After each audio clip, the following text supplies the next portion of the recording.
Let's start with Teddy Bridgewater. And how much did you see, and did you see us stumble, and do you think that that was a legitimate reason to pull him from the game? I mean, that's not my job. I mean, that's the first thing you could say. But no, I think we were all really bummed at how Teddy went out that first play. Obviously, somebody saw something, and we're all competitors. We're all going to try and strap up. We're all going to try and play. That's just the nature of the beast. And there are people out there looking for us, and a lot of hindsight from ex-players, people in those positions. So. As much as it hurts in the short term, there's people looking out and just being extra cautious and safe. So definitely double-edged sword, but, it was really tough to see Teddy go out like that and just knowing how he prepared, and it was his moment, right? So we're really fighting for him. How good was it to see Raheem in the running game get going? To see him really get loose for the first time this season. Man, Raheem he's a speed demon, and it's just so smooth when you watch him work.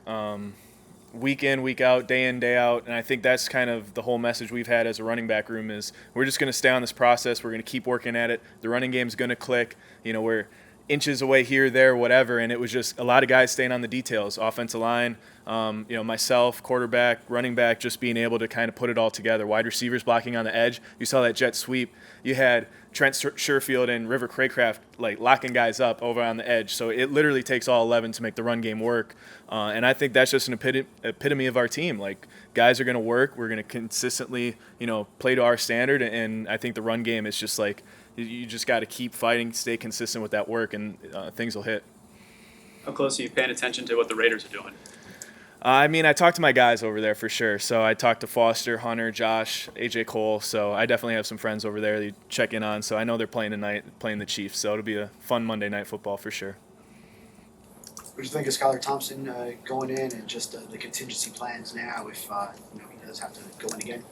No, I think Skyler did awesome. 7th round quarterback, rookie guy, having to step up immediately after that, going out to New York, division game, got to have it type of game. And to see him show up, play poised, and have a guy like that who's 20, I don't know how old is he, 22, 23, 25? He's old. He's almost as old as I am. Shoot. No, but I mean, he plays like that, right? He has confidence, he has composure and conviction, and we trust him in this room. So I think it's cool to see a guy like that step up when you needed him to. And I think a lot of guys in our offense and team in general really need to step up for sure. Alec, how does the team feel after the two losses? And I mean from the standpoint of you did so many good things in the first 3 games. Yeah. Injuries didn't seem to bother you. I mean, how much of this are you attributing to injury, and how much to just being beaten by better teams? Man, I think you could have any excuse, any reason for any loss that you want. And I think being a professional football player, being a guy in the locker room, the talent's there. The coaches are there. The pieces of puzzle are there. We've proven that, like you said. And it's just about us coming together as a team, finding our formula to win, having a standard and sticking to it. And I feel like those are all simple answers that you can give, but it's really hard to do on a week-to-week basis. And that's what separates good teams from great. And I think we got a really good opportunity to show guys that want to be coachable, want to get better, want to have a long season, 17, 18, 19, 20 weeks. And that's kind of what we're facing right now is a lot of guys that have to look in the mirror and be accountable whether you thought you did good or it's that reason or that circumstance. Like, let's just get better. Let's just keep working. And I think that's kind of where we're at right now. How much does the locker room believe in that? I think you have to. I don't think there's any other option. And when you get 53 guys pushing in the same direction, I think that's where power is. I think that's where a team can come together. I think that's where an identity comes out of, and it comes with work. So, we can talk at a press conference and you can answer these questions. It can sound cool and, like we believe it, but it's going to start on a Wednesday practice, and then it's going to follow up with Thursday padded practice. How are we going to respond? Then it's Friday, Saturday, let's put it on tape Sunday. And whether the result, win, loss, draw, whatever that is, like, the way we go about our work and the way we consistently push this wheel and push this whole thing moving the same direction, that's what it's all about. And it's like you look at a guy left to you, right of you, you trust him because he's playing for you. He's not playing for himself. And I can play for a coach. I can play for Raheem. I can play for Chase. I can play for all these guys. That's where power comes in. And that's where you come together as a team. And that's what we need to do. For a guy who takes a lot of hits, just going back to Teddy for a moment, what are your thoughts on the addition of the new rule and just kind of taking that extra step to protect players. Yeah, I mean, like I said earlier, it is that double-edged sword. Like, we're all competitors. We want to be out there. We want to play for our brothers. We want to play for the organization, the team, the coaches. And you put so much, you sacrifice so much for these limited opportunities. You get 17 opportunities. So as a player in the heat of battle, you're always going to try and get up, right? You're always going to try and play for the people next to you. And for the organization, the NFLPA, the NFL, to come in, protect us from ourselves a little bit and be able to say, you know, we're going to protect you from injuring yourself further, from your family, playing with your grandkids one day. You know, I think they have a lot of insight there too. And I know I want to play with my grandkids, and I'm going to play as hard as I can for my guys right now for all these limited opportunities.